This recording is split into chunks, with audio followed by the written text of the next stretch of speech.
அஸ்ஸலாமு அலைக்கும். Hi viewers. இன்றைக்கி பார்த்தீங்கன்னா ஹெல்த் டிப் தான் பார்க்க போகிறோம்.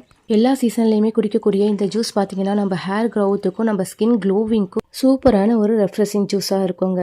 கருவேப்பிலையை பார்த்ததும் ஸ்கிப் பண்ணிடாதீங்க. எல்லாருமே அப்படி தான் நினைப்போம். ஆனால் இந்த ஜூஸ் ரொம்பவே சூப்பராக இருக்கும். கடைசி வரைக்கும் ஸ்கிப் பண்ணாமல் இந்த வீடியோ பாருங்கள். நான் இந்த ஜூஸ்க்கு ஒரு பிடி கருவேப்பிலை, ஒரு பிடி மல்லித்தலை எடுத்துக்கிறேன். அதை நல்லா வாஷ் பண்ணி எடுத்துக்கிட்டேன். இதுக்கு நீங்கள் புதினா இலை இருந்தாலும் சேர்த்துக்கலாம். அடுத்ததாக ஒரு சின்ன பவுல் ஃபுல்லாக தேங்காய் எடுத்துக்கிறேன். ஒரு 3 ஏலக்காய் எடுத்துக்கிறேங்க. அடுத்ததான் நாட்டு சர்க்கரை. உங்களுக்கு தேவையான அளவு நாட்டு சர்க்கரை எடுத்துக்கோங்க. இதை இப்போ அரைச்சிட்டு வந்துடலாம். அரைச்சாச்சு. இப்போ இதை நான் ஃபில்டர் பண்ணிக்கிறேன். அடுத்ததாக இதுக்கு முந்திரி பாதாம் தோல் உரிச்சு எடுத்துக்கலாம். நீங்கள் தோல் உரிக்கல உடனே செய்ய போகிறீங்கன்னாக்கா சுடுதண்ணியில் பாதாம் ஊற போட்டுருங்க. சீக்கிரமே தோல் வந்துடும்.